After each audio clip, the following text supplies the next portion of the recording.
I'm with Dr. Mark Parrish from Microsoft. Hello. Hello. What are you addressing this year at the World Healthcare Congress Middle East? Well, what we're trying to do is to demonstrate how we feel that good software can help make a significant difference to business and clinical outcomes in healthcare. And we have some software called Amalga, which pulls lots of data together in the healthcare system. Health Vault, which gives you essentially your own personal health record as an individual. And then some software that allows you to easily log on and log off from different systems in the healthcare environment. Okay. Can you tell us a little bit more about what attracts you to present here in the Middle East?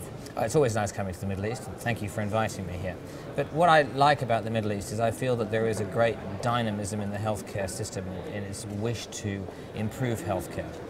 And I mean, if you just look at some of the challenges of healthcare, cost, risk, quality, chronic disease, they're all represented here in the Middle East.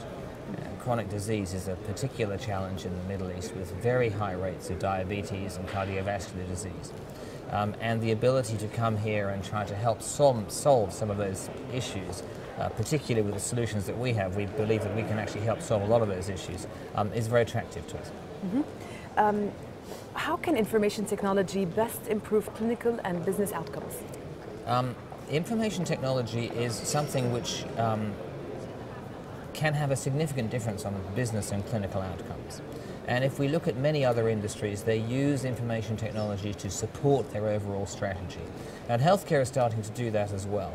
So if you think of some examples in healthcare where maybe a patient is allergic to a particular drug, but this is not necessarily known by the next doctor they go and see, well, some good software can help you do that.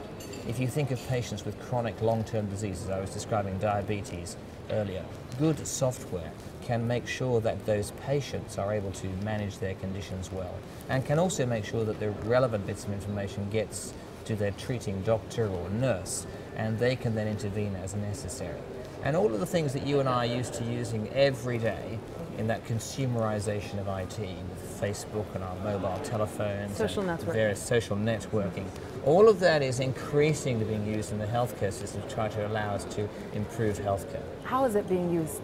Well, if we think about some ways, we have ways now for healthcare organizations to alert patients and to send them a text message, let's say, or an email, or even a telephone call when maybe their blood sugar is over a certain level, if I keep thinking of the diabetes example, of allowing patients to have an increasing ability to look at their condition and have an involvement in it and take some accountability for that care.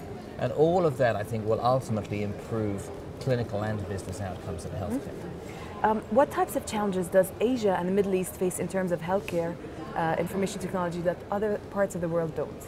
Well, I think one of the things here in the Middle East and in Asia, which I also am responsible for, is just the huge population.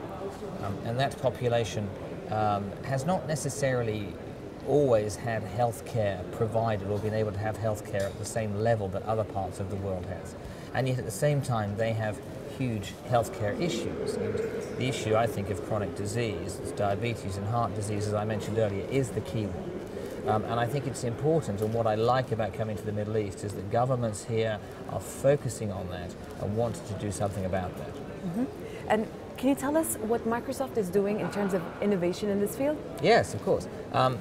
Certainly I've described our Amalga solution, which gives you a single view of all of the data of somebody anywhere in the healthcare system. So whether you have data maybe with your general practitioner or maybe 2 or 3 different hospitals, a pharmacy, a blood testing laboratory, maybe an imaging center, it's often very hard to pull all of that information together. So we provide some software that allows you to see that in real time, and then you can slice and dice it, and that's very, very useful for whoever is looking after your care. At the same time, there are other things like you being able to have access to that information yourself, so you can start to do that. Is this kind of software that the patient would have to bring with them, or it's the kind of software that the hospital has, all hospitals together, for example, provide together and the patient has access to it? The patient has access to it. The patient has access to it online, so they don't have to bring it with them. You could have access to it. Not like a chip or... No, you could have access to it from your mobile telephone, great. from your PC. So very portable, very practical. Very practical solutions. Very practical. They have to be practical, because I think the important thing about IT, as with many other things, if they're not practical, people don't tend to use them. We use this because it's phenomenally practical, and we're doing more and more and more things with our mobile phone, for instance. The trick, I think, for us is to make sure that we provide solutions in healthcare that link directly to these practical things that we know people use all the time. So why can't I book an appointment with my GP from my telephone? Why can't I get my diabetes results on my telephone? Why can't I ask for a repeat prescription from my telephone? All of these things, I think, are increasingly will start to happen. Why do you think an event such as this is very important? It's important because it gets together people from different parts of the healthcare system and different parts of the world in the healthcare system. And I don't think there's anything which is more important than speaking to each other.